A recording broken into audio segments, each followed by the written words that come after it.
Hello friends, welcome back to Janaki coaching classes YouTube channel.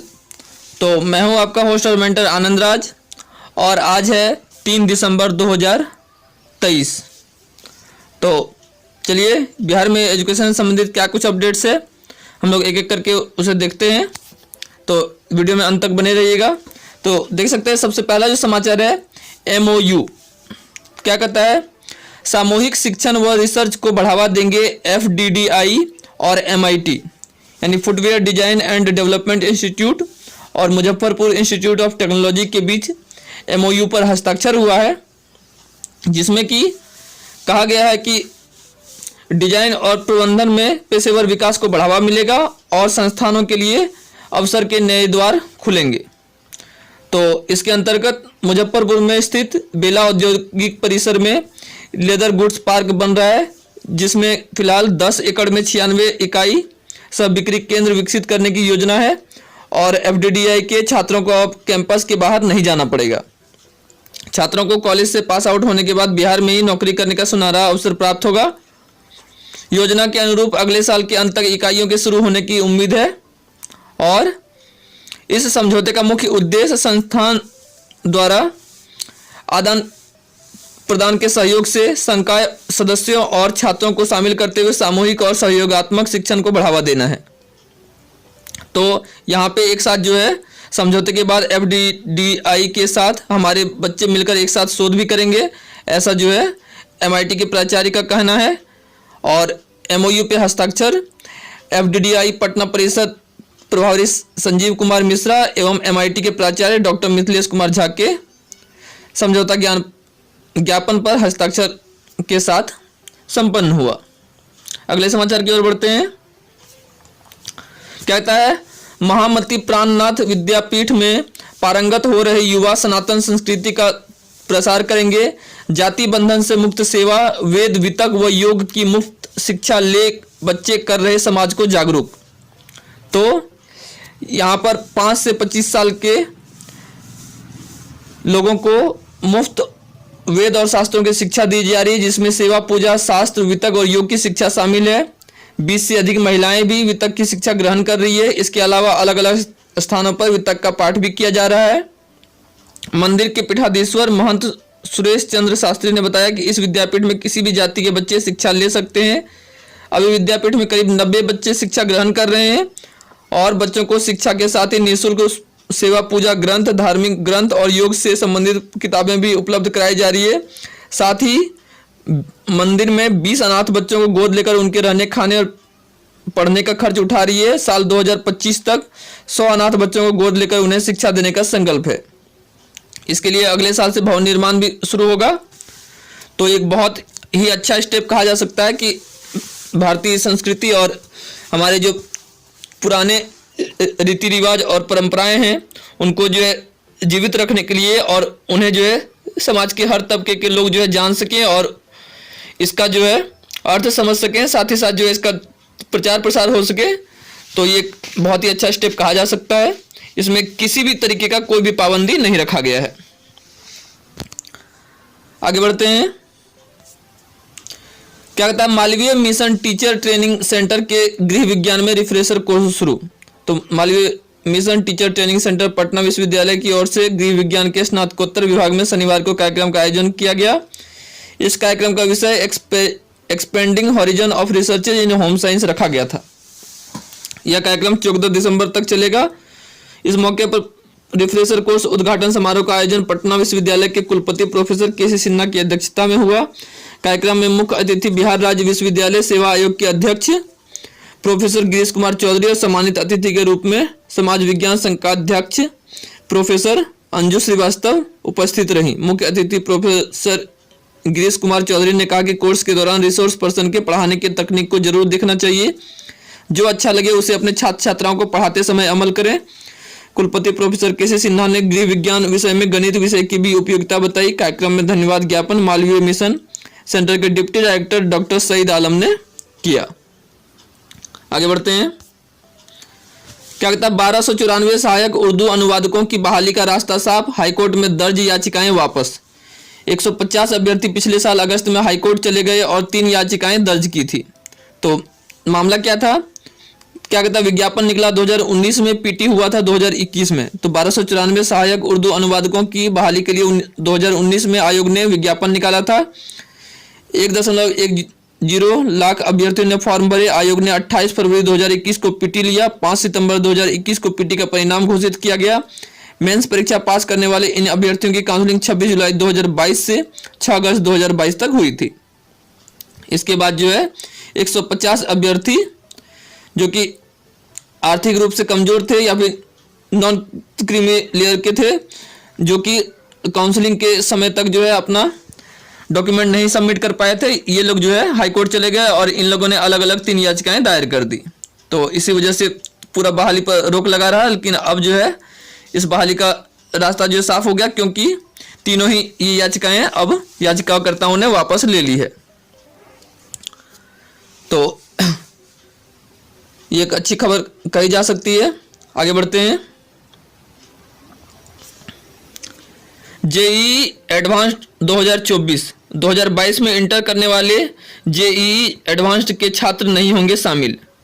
तो JEE advance 2024 में 2022 में inter करने वाले जेईई एडवांस के छात्र शामिल नहीं होंगे। इसमें शामिल होने के लिए उम्मीदवारों का जन्म 1 अक्टूबर 1999 को या उसके बाद होना चाहिए। SC ST और PWD उम्मीदवारों को 5 साल की छूट दी गई है। ऐसे उम्मीदवारों का जन्म 1 अक्टूबर 1994 को या उसके बाद होना चाहिए। एक उम्मीदवार को लगातार 2 वर्षों में अधिकतम 2 बार जेईई एडवांस्ड का प्रयास करने की अनुमति दी जाएगी। और इसके अलावा जो है स्टूडेंट को एक चीज़ और भी ध्यान में रखना है कि इसकी फीस भी जो है बढ़ा दी गई। जेईई एडवांस की जहाँ पे पहले फीस 2900 रुपये थी, उसे बढ़ा करके अब जो है 3200 रुपये कर दिया गया है। और वहीं पे SC ST व दिव्यांग महिलाओं को आवेदन शुल्क 1600 रुपये देना होगा, जबकि पहले ये 1450 रुपये निर्धारित था। तो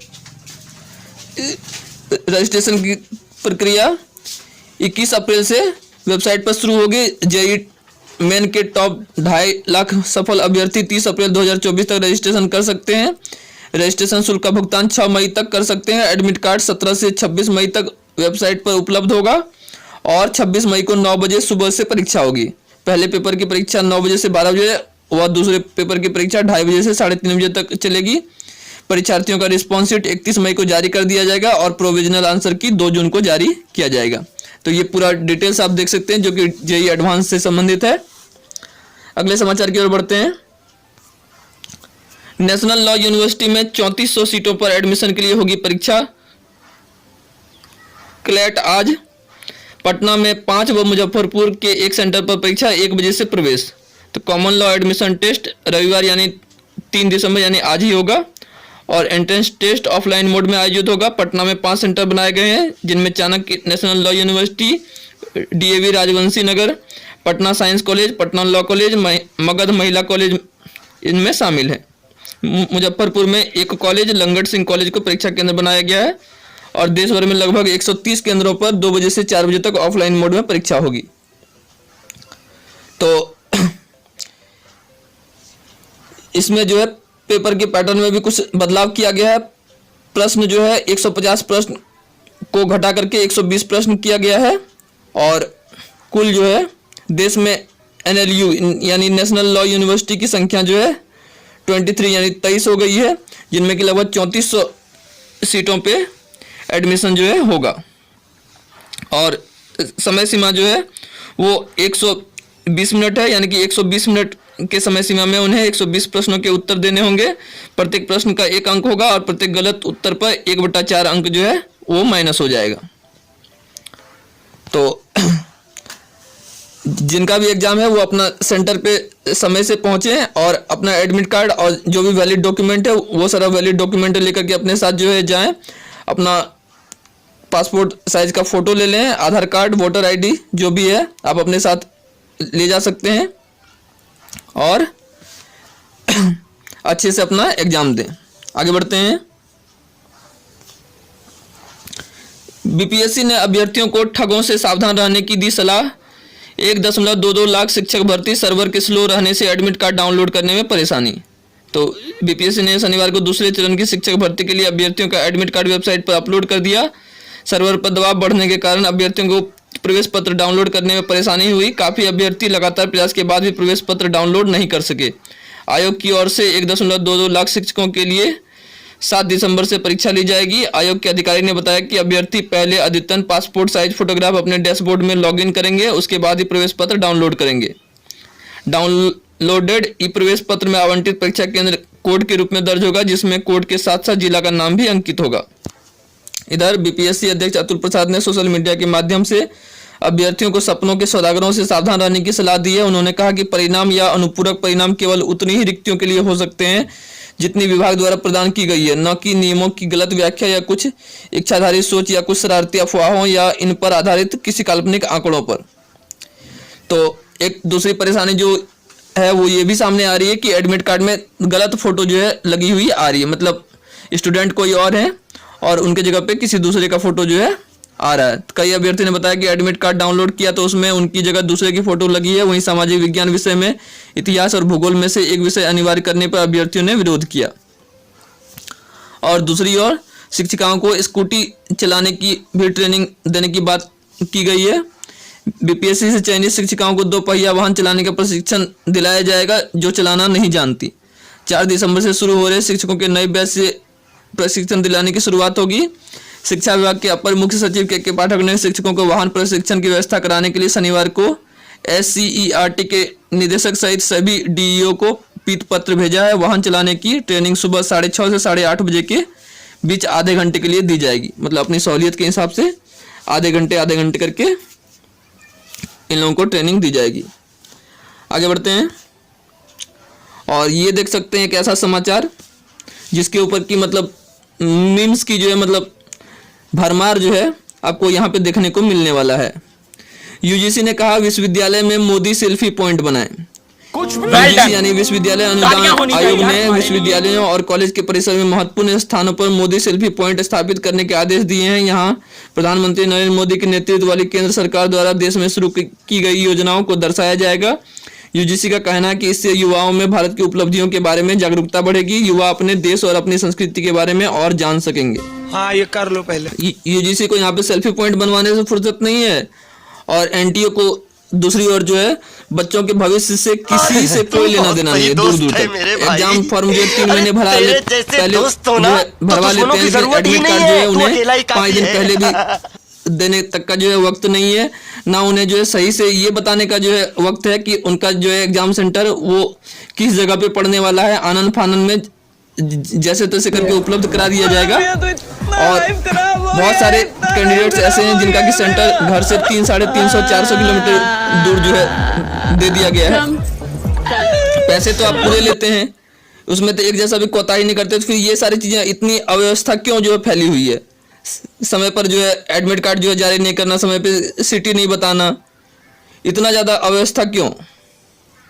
तो यूजीसी अपना यहाँ पे सेल्फी पॉइंट बनवाने में व्यस्त है और एनटीए वाले पता नहीं किस धुन में खोए हुए हैं कि उन्हें जो बच्चों के भविष्य से कोई लेना देना ही नहीं है।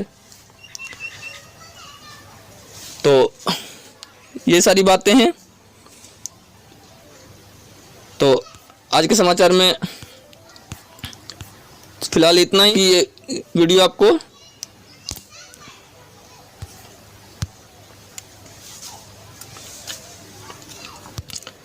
तो आई होप कि ये वीडियो आपको पसंद आया होगा और इस वीडियो की जानकारी जो है आपके काम की रही होगी। तो अगर ये वीडियो पसंद आया हो तो इस वीडियो को लाइक कर दें, इसे ज़्यादा से ज़्यादा शेयर करें और अगर आप हमारे चैनल पे नए हैं तो हमारे चैनल को सब्सक्राइब भी कर लें। तो मिलते हैं अगली वीडियो में, तब तक के लिए अपना ख्याल रखिए। Thank you.